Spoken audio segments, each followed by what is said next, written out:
पंतप्रधान नरेंद्र मोदी आज कोल्हापूर दौऱ्यावर। कोल्हापूर आणि हातकणंगले लोकसभा मतदारसंघातील महायुतीच्या उमेदवारांच्या प्रचारासाठी घेणार सभा। सभेला मुख्यमंत्री आणि दोन्ही उपमुख्यमंत्री उपस्थित राहणार। कोल्हापुरात होणाऱ्या पंतप्रधान नरेंद्र मोदींच्या सभास्थळाची मुख्यमंत्र्यांकडून पाहणी।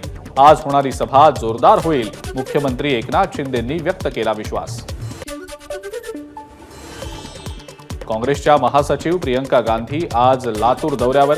लातूर लोकसभा मतदारसंघातले काँग्रेसचे उमेदवार डॉ. शिवाजी काळगे यांच्या प्रचारासाठी प्रियंका गांधींची होणार सभा।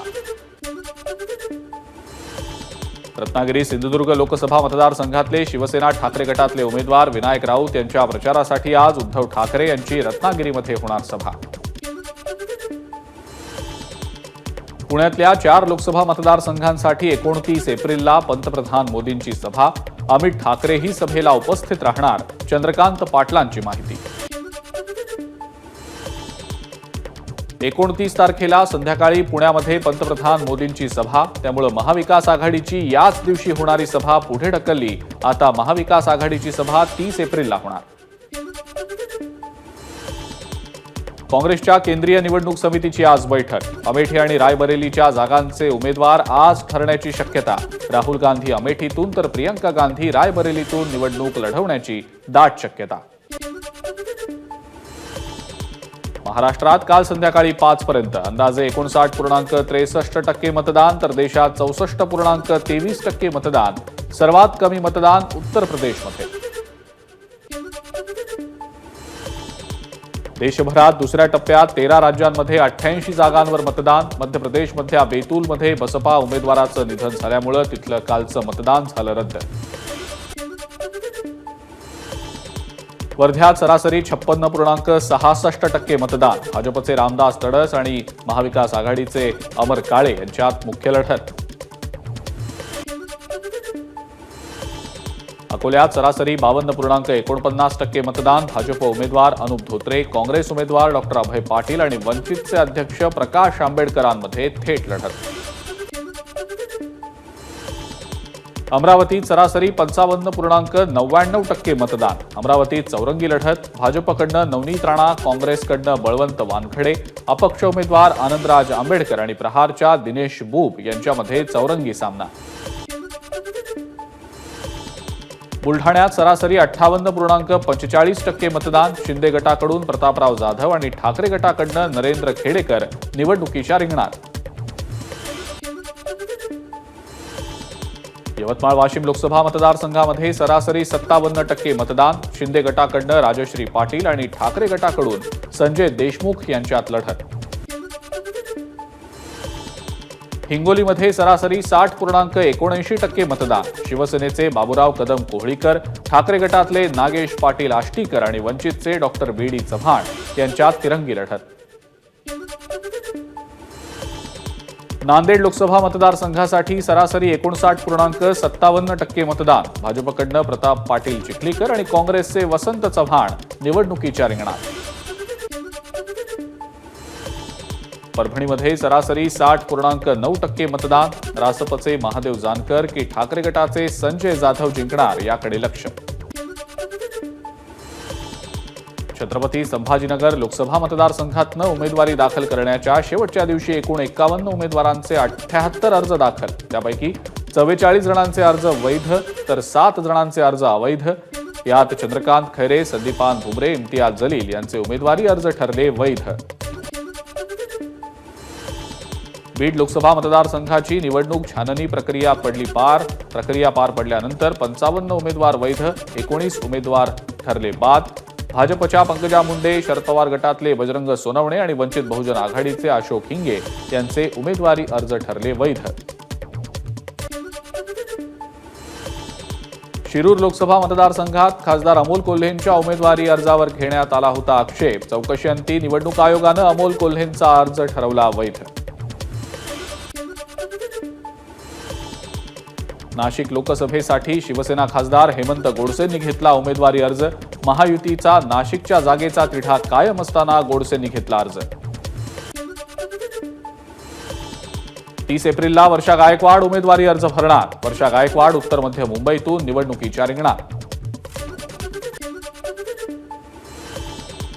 अहमदनगर लोकसभा निवडणुकीत 2 निलेश लंके रिंगणात. निलेश साहेबराव लंकेंनी अपक्ष म्हणून भरला उमेदवारी अर्ज. महायुतीचे उमेदवार सुजय विखेंनीच डमी उमेदवार दिल्याचा महाविकास आघाडीचा आरोप. पुढील 24 तासात महायुती उर्वरित सर्व जागांच्या उमेदवारांची घोषणा करणार. ठाणे, नाशिक या दोन्ही जागा शिवसेनेच्याच वाट्याला आल्याची सूत्रांची माहिती. कांदा उत्पादक शेतकऱ्यांना मिळणारे पैसे मोदी सरकारकडून थांबवण्यात आले. फक्त गुजरातमध्ये पिकणाऱ्या पांढऱ्या कांद्यावरची निर्यात बंदी उठवली. शरद पवारांची मोदी सरकारवर टीका. तर शेतकऱ्याच्या हिताचे निर्णय मोदींनी दूरच ठेवले. पवारांचा मोदींना टोला. गुजरातच्या कांद्याला निर्यातीची परवानगी तर मग महाराष्ट्रातल्या कांद्याला का नाही? मोदीजी देशाचे पंतप्रधान आहेत की अजूनही गुजरातचे मुख्यमंत्रीच आहेत? महाराष्ट्रावर सातत्यानं होणारा अन्याय सहन करणार नाही. सचिन सावंत यांचं ट्विट. पुलोदचं सरकार स्थापन केलं ते संस्कार आणि दादांनी केली ती गद्दारी कशी? धनंजय मुंडेंचा शरद पवारांना सवाल. 2017ला गणेश चतुर्थीला कुठे आणि कशी बैठक झाली ते व्हिडिओ सहित मी सांगू शकतो. मुंडेंचा हल्लाबोल. धनंजय मुंडे कशा शिव्या देतात याच्या 4 कॅसेट आमच्याकडे आहेत. मुंडेंनी आमच्यावर टीका करू नये.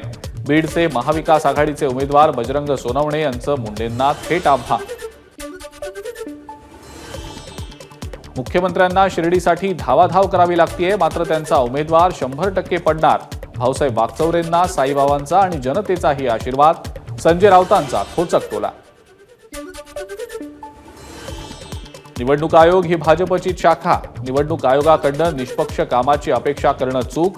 अजित पवारांना क्लीन चिट मिळाल्यानंतर संजय राऊतांचा हल्लाबोल. तर केंद्रात आमचं सरकार येताच घटनात्मक संस्थांची फेररचना करू. राऊतांचं आश्वासन. ठाकरे सरकारच्या काळात मला खोट्या गुन्ह्यात अडकवण्याचा प्रयत्न केला गेला. तसंच प्रवीण दरेकर, गिरीश महाजन, देवेंद्र फडणवीस, आशिष शेलार यांना अडकवण्याचा प्रयत्न झाला. प्रसाद लाड यांचा ठाकरेंवर गंभीर आरोप. एका महिलेचा अपमान करून संजय राऊत महाराष्ट्रद्वेषी झालेत. चित्रा वाघ यांचा संजय राऊतांवर जोरदार हल्लाबोल. निवडणूक आयोग दबावाखाली आहे. उपमुख्यमंत्री अजित पवारांना निवडणूक आयोगाकडनं क्लीन चिट मिळाल्या प्रकरणावरनं बाळासाहेब थोरातांची टीका. जेव्हा ते जिंकतात तेव्हा ईव्हीएम हे बरोबर असतं, मात्र जेव्हा ते हरतात तेव्हा मात्र ईव्हीएमवर आक्षेप घेतात. मुख्यमंत्री एकनाथ शिंदेंची विरोधकांवर टीका.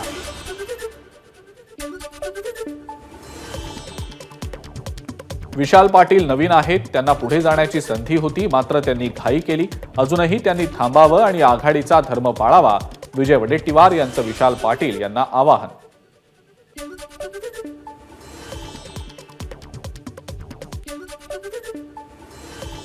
महाविकास आघाडीत इंजिनच नाही, तिथं सगळे स्वतःलाच इंजिन म्हणवून घेतात. उपमुख्यमंत्री देवेंद्र फडणवीसांचा महाविकास आघाडीला टोला. तर केवळ नरेंद्र मोदी यांचं इंजिनच देशाला विकासाच्या दिशेनं घेऊन जातंय. फडणवीसांचं वक्तव्य. प्रणिती शिंदेंकडून देवेंद्र फडणवीस यांचा फसवणीस असा उल्लेख. एक दिवस अधिवेशन घेऊन नाटक केलं, मात्र मी खासदार झाल्यावर मराठा आरक्षणासाठी आवाज उठवणार. प्रणिती शिंदेंची फडणवीसांवर टीका.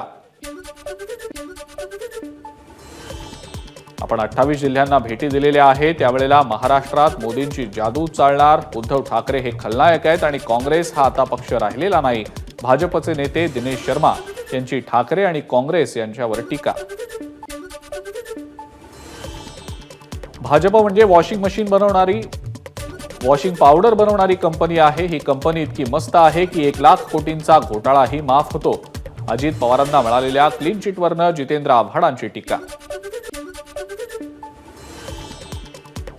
या निवडणूक साहित्याचा आणि सध्याच्या निवडणूक प्रक्रियेचा संबंध नसल्याचं निवडणूक अधिकारी शिंगरे यांचं स्पष्टीकरण. शिंगरेंच्या स्पष्टीकरणानंतर जितेंद्र आव्हाडांनी आपली एक्सवरची पोस्ट केली डिलीट. जितेंद्र आव्हाडांनी घेतली अबू आझमी यांची भेट. जितेंद्र आव्हाडांनी घेतलेली भेट कोणतीही राजकीय विषयाची नव्हती. अबू आझमींची प्रतिक्रिया. मुंबईमध्ये महाविकास आघाडीची डोकेदुखी वाढली. उत्तर मध्य मुंबईतनं उमेदवारी न मिळाल्यानं नसीम खान यांची नाराजी. खान यांच्याकडनं काँग्रेस प्रचारक पदाचा राजीनामा. राज्यात काँग्रेसनं एकही मुस्लिम उमेदवार दिलेला नाही. मुस्लिमांची मतं हवीत तर मुस्लिम उमेदवार का नको, नसीम खान यांचा सवाल. शिवसेना उबाठा पक्षाचा वचननामा म्हणजे राहुल गांधींचा माफीनामा, तर शिवसैनिकांसाठी हा अपचननामा. शिवसेना शिंदे गटातले नेते किरण पावसकर यांची शिवसेना उबाठा गटावर जोरदार टीका. आमदार भास्कर जाधवांचं आमदार रमेश कदम यांना आवाहन. गुहागरमध्ये सगळं ठीक आहे, मी चिपळूणमध्ये उभा राहणार, तुम्ही माझा प्रचार करा. भास्कर जाधवांचं विधानसभा निवडणुकीत चिपळूण संगमेश्वर मतदारसंघाची जागा लढण्याबाबत मोठं विधान. लोकसभा निवडणुकीच्या प्रचारासाठी शिवसेनेतल्या ठाकरे गटाचा महिला मेळावा नवी मुंबईतल्या वाशीमध्ये संपन्न. ठाकरे गटाचे उमेदवार राजन विचारे यांच्या प्रचारासाठी मेळाव्याचं आयोजन. शांतिगिरी महाराजांचा नाशिक मतदारसंघातनं अपक्ष अर्ज दाखल. 29 एप्रिलला शक्ती प्रदर्शन करत आणखी अर्ज भरणार. शांतिगिरी महाराजांची मालमत्ता 38 कोटींची. महायुतीच्या उमेदवार राजश्री पाटील यांनी कळंबमधल्या चिंतामणीचं घेतलं दर्शन. राजश्री पाटील यांनी मतदारांच्या घेतल्या गाठी भेटी. महायुतीचे उमेदवार सदाशिव लोखंडे यांच्यासाठी शिर्डीत मुख्यमंत्री एकनाथ शिंदेंची बैठक. बैठकीत महायुतीचे पदाधिकारी, आजी माजी आमदार, व्यापारी, इंजिनियर्स, बिल्डर्स आणि विविध क्षेत्रातल्या व्यक्ती उपस्थित. मुख्यमंत्री एकनाथ शिंदे आणि भाजपच्या माजी आमदार स्नेहलता कोल्हे यांची शिर्डीमध्ये बैठक. मतदारसंघातल्या काही विषयांवर मुख्यमंत्री एकनाथ शिंदेंशी चर्चा झाली. स्नेहलता कोल्हेंची माहिती. आजपासून कोकणात पुन्हा एकदा उष्णतेच्या लाटेचा अंदाज. मुंबई, ठाणे, रायगड आणि पालघरमधल्या काही भागातलं तापमान वाढणार. पारा 40 ते 42 अंशांपर्यंत जाण्याची शक्यता. मराठवाड्यात सुद्धा 29 एप्रिल नंतर कमाल तापमानात होणार वाढ. काही भागात तापमान 43 अंशांपर्यंत जाण्याची शक्यता. कोल्हापुरात मुसळधार पावसाची हजेरी. पंतप्रधान नरेंद्र मोदी यांच्या सभेआधी मुसळधार पाऊस. आष्टी तालुक्यात काल संध्याकाळी झालेल्या पावसामुळे शेतकऱ्यांचं मोठं नुकसान. अर्धा एकरवर असलेलं कांद्यासाठी उभं केलेलं पत्र्याचं शेड जमीनदोस्त. शेडवरचे पत्रे उडाल्यानं काम करणाऱ्या मजुराला इजा. खारघरच्या Ramsheth Thakur commerce and science कॉलेजमध्ये इंग्रजी भाषा दिवस उत्साहात साजरा. संवादासाठी मराठी भाषेसोबतच इंग्रजीचं महत्त्व विद्यार्थ्यांना समजावं म्हणून उपक्रम. पुण्यात 4 चाकी गाड्यांची 7 ते 8 गाड्यांना धडक. MG रोड जवळची घटना. अपघातात 7 ते 8 गाड्यांचं नुकसान तर 1 जण किरकोळ जखमी. 4 चाकी चालक पोलिसांच्या ताब्यात. नागपूरमध्ये चालत्या एसटी बसमध्ये प्रवाशानं केला बस वाहकावर चाकून हल्ला. तिकिटासंबंधी वाहकाशी झालेल्या वादामुळे झाला हल्ला. आरोपीला पोलिसांनी केली अटक. अकोल्यातील होमिओपॅथी तज्ज्ञ डॉक्टर संदीप चव्हाण यांचा अनोखा उपक्रम. मतदानाची शाई दाखवा आणि उष्माघात प्रतिबंधक औषध मोफत मिळवा, चव्हाण यांचं आवाहन. अकोल्यातल्या 2 तरुण व्यावसायिकांचा मतदान जनजागृतीसाठी हटके उपक्रम. मतदान केल्याची बोटावरची शाई दाखवा आणि सलूनमध्ये मोफत कटिंग करून जा, उपक्रमाद्वारे आवाहन. आधी मतदान, नंतरच वडिलांवर अंत्यसंस्कार. वडिलांचा मृत्यू तरी घरातील सर्व जणांनी बजावला मतदानाचा हक्क. अकोला शहरातल्या न्यू तापडिया नगरमधली घटना. सलमान खानच्या घराबाहेरच्या गोळीबार प्रकरणी पंजाबहून अटक केलेल्या दोघांना गुन्हे शाखेनं दंडाधिकारी न्यायालयात केलं हजर. सोनू चंदर आणि अनुज थापन अशी या दोघांची नावं. गोळीबार करण्यासाठी बंदूक पुरवल्याचा दोघांवर आरोप. बँक ऑफ महाराष्ट्रकडून 4थ्या तिमाहीचा निकाल जाहीर. बँक ऑफ महाराष्ट्रच्या वार्षिक नफ्यात 44.95% वाढ. नफा 1218 कोटी रुपयांनी वाढला. दिल्लीचे मुख्यमंत्री अरविंद केजरीवाल यांच्या पत्नी सुनीता केजरीवाल आजपासून लोकसभा निवडणुकीचा प्रचार करणार. अरविंद केजरीवाल अटकेत असल्यामुळे सुनीता केजरीवालांनी प्रचाराची धुरा घेतली हाती. एबीपी माझा, उघडा डोळे बघा नीट.